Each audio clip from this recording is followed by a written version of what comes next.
नमस्कार, मैं हनुज सर। यदि आपने अभी-अभी 12th पास किया हुआ है और आप सोच रहे हैं कि मैं क्या करूं, तो मैं आपको एकदम स्पष्ट रूप से समझा देता हूं कि जब भी किसी फील्ड में आप जाएं, तो वहां का हमेशा इतिहास को देखें कि इतिहास क्या कहता है। जैसे कि हम व्यापम की बात करें, अगर हम व्यापम की बात करते हैं तो आता है कि एसआई का पेपर भी होता है, कांस्टेबल का भी पेपर होता है। तो 2017 के बाद एसआई का पेपर अभी तक नहीं हुआ। कांस्टेबल का 2017 के बाद 2 ही बार पेपर हुए, उसमें भी अभी तक ज्वाइनिंग नहीं मिली है, दूसरी बार। और अब तीसरी तब हम आते हैं कि देखते हैं पीएससी में भी उसी तरह का चीजें हैं कि लगातार एग्जाम नहीं होता है। तो करें तो क्या करें सर। एक दिवसीय परीक्षाओं में अगर आप जाना चाहते हैं तो एसएससी सबसे बेस्ट प्लेटफॉर्म है। उसकी वजह मैं आपको बताता हूँ।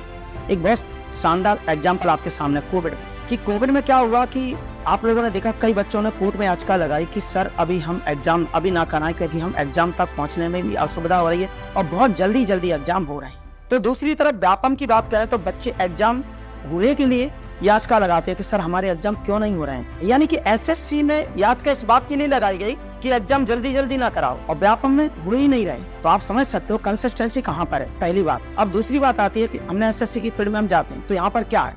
मैं फोर्स में जाना चाहता हूँ तो एसएससी जीडी दे सकता हूँ, मैं एसआई बनना चाहता हूँ तो सीपीओ दे सकता हूँ, मैं क्लर्क बनना चाहता हूँ तो सीएचएसएल दे सकता हूँ, मुझे ऑफिसर बनना है तो सीजीएल दे सकता हूँ।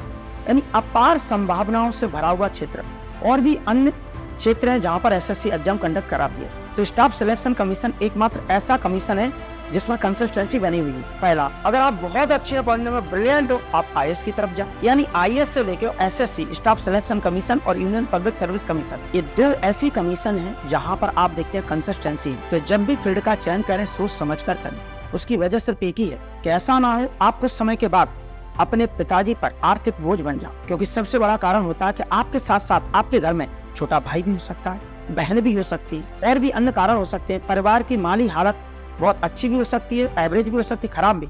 लेकिन आप लंबे समय तक जब तैयारी करते हैं तो आप कहीं ना कहीं अपने परिवार पर आर्थिक बोझ बन जाते हैं। तो याद रहे, उस केस में आपको ऑफिसर नहीं बन पा रहे हैं तो छोटी पोस्ट, छोटी नहीं तो और छोटी, यानी कि आप एमटीएस तो निकाल ही लोगे। तो जब भी फील्ड का चयन करें सोच समझ कर करें, आप अपने बुद्धि विवेक का इस्तेमाल करें। 12th पास किया है, मैं जानता हूँ कि अब ये नादान बच्चे हैं, आप किसी भी के बहकावे में आ सकते हो कि नहीं ये नहीं करना चाहिए। मैं आपको स्पष्ट रूप से कह सकता हूँ, हालांकि लक्षण एजुकेशन सिर्फ एसएससी, सीजीएल और सीएचएसएल और एमटीएस और जीडी की प्रोफेशन कराते हैं। लक्षण एजुकेशन यूपीएससी की तैयारी नहीं कराते। उसके बावजूद हम आपसे बोलेंगे आप बहुत अच्छे हो पढ़ने में, यूपीएससी जान, एवरेज एसएससी पकड़े, व्यापम को ना पकड़े, अन्यथा आप अपने परिवार पर आर्थिक बोझ का कारण बन सकते हैं। बस इतना सा आपसे मुझे निवेदन है। धन्यवाद।